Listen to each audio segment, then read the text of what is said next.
Добро пожаловать на канал Рецепты из тетради. Сегодня мы приготовим потрясающий, ароматный и уютный страсбургский пирог со сливами. Нежнейшая творожная начинка, сочные сливы и тонкая хрустящая основа. Все, как мы любим. Полный перечень ингредиентов, а также краткую инструкцию по приготовлению вы, как всегда, найдете в описании под видео. Начинаем, как обычно, с теста. Берем 200-220 граммов муки, у меня предварительно просеянная. Сюда же добавляем 60 граммов сахара и половину чайной ложки соли. Все это тщательно перемешиваем. Дальше 125 граммов сливочного масла. Если масло мягкое, просто перетираем его с мукой до состояния крошки. Если масло холодное, то сначала натираем его на крупной терке, а потом уже перетираем с мукой. Масляная крошка должна быть рыхлой и жирной на ощупь. Если ее сжать в кулак, она должна превращаться в плотный комок. Но если нажать на этот комок, то он должен легко рассыпаться. Теперь нам понадобится одно яйцо, которое мы добавляем в нашу жирную крошку. Начинаем замешивать тесто. Не спешим. Если муки чуть не хватает, подсыпаем буквально 1 чайную ложку. Но не перебарщиваем, чтобы не забить тесто. А оно должно получиться очень мягким, эластичным и при этом не прилипать к рукам от слова совсем. Этому тесту отдыхать не нужно, поэтому сразу же продолжаем с ним работать дальше. Выкладываем тесто на лист пергаментной бумаги. Накрываем его сверху еще одним листом пергамента и начинаем тесто раскатывать, а еще лучше растягивать с помощью скалки тонкий пласт. Благодаря тому, что мы используем 2 листа пергамента, растягивать тесто очень просто и легко, ничего не прилипает и не мешает. Чтобы немного облегчить себе жизнь, я заранее вырезала из пергаментной бумаги шаблон, соответствующий по размерам дну формы, в которой я буду выпекать пирог. И ровно по этому шаблону вырезаю из теста дно будущей основы пирога. Обрезки теста пока убираю, чтобы они не мешали. Будущее дно вместе с бумагой шаблоном снимаю с листа пергамента. Как вы видите, тесто достаточно тонкое, не больше 3-4 мм толщиной. Переносим эту заготовку в форму и укладываем на дно бумагой вниз. Слегка разравниваем, и дно нашей основы готово. Кстати, диаметр формы у меня 25 см, но лучше использовать форму немного меньше, около 22-24 см. Теперь берем остатки теста и раскатываем его между 2 листов пергамента в тонкий пласт. Опять-таки я заранее подготовила шаблоны из пергаментной бумаги, которые по толщине соответствуют высоте бортиков формы. И по этим шаблонам вырезаю бортики из теста. Я буду делать бортики из 2 частей. И, к слову, у меня форма с бортиками высотой 5 см. Вместе с бумажным шаблоном переносим будущий бортик в форму и аккуратно выстилаем первую половину бортика, выкладывая заготовку пергаментом к металлической форме и слегка прижимая тесто в районе стыка дна и бортика. По такому же принципу вырезаем и выкладываем и вторую часть бортика. Когда обе части бортика на месте, вся основа выглядит аккуратно и цельно. Это будет надежная и вкусная корзинка для нашей начинки. Форму пока убираем в холодильник, пусть охладится, а мы в это время займемся начинкой.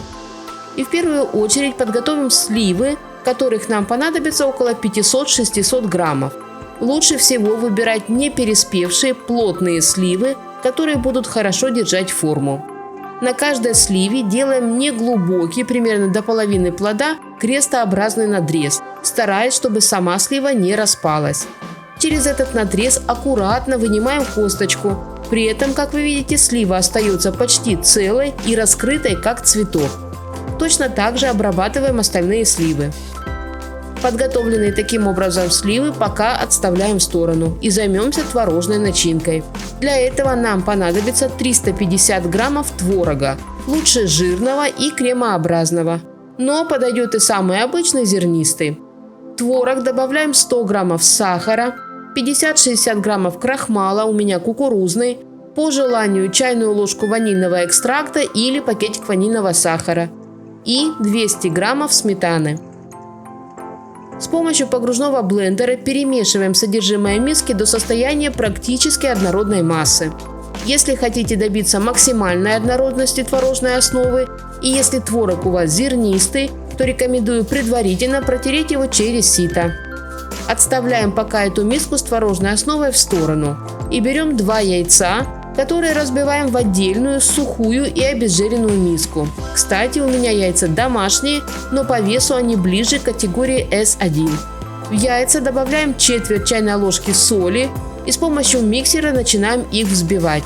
Наша цель – пышная, светлая яичная масса, которая по консистенции будет напоминать слегка жидковатый крем. Мне для получения такой массы понадобилось около 6 минут. Когда яйца взбиты до нужной нам консистенции, переливаем яичную массу в миску с творожной основой. И очень аккуратно все перемешиваем, стараясь по максимуму сохранить воздушность массы. Лучше всего это делать лопаткой круговыми движениями от края к центру. В итоге должна получиться творожная масса, напоминающая суфле. Достаем из холодильника форму с основой пирога и выкладываем в нее нашу творожную начинку. А затем слегка ее разравниваем. Теперь пришло время подготовить начинку из слив. Для этого нам понадобится 40-50 граммов сахара. У меня сахар коричневый, но подойдет и обычный белый. В сахар добавляем 1 чайную ложку корицы и очень тщательно все перемешиваем. Теперь в каждую сливу прямо в крестообразный надрез, в то место, где раньше находилась косточка, кладем примерно по половине чайной ложки смеси сахара с корицей. Начиненные этой ароматной смесью сливу выкладываем в творожную начинку, слегка ее вдавливая, чтобы слива практически коснулась дна. И точно так же начиняем и выкладываем остальные сливы.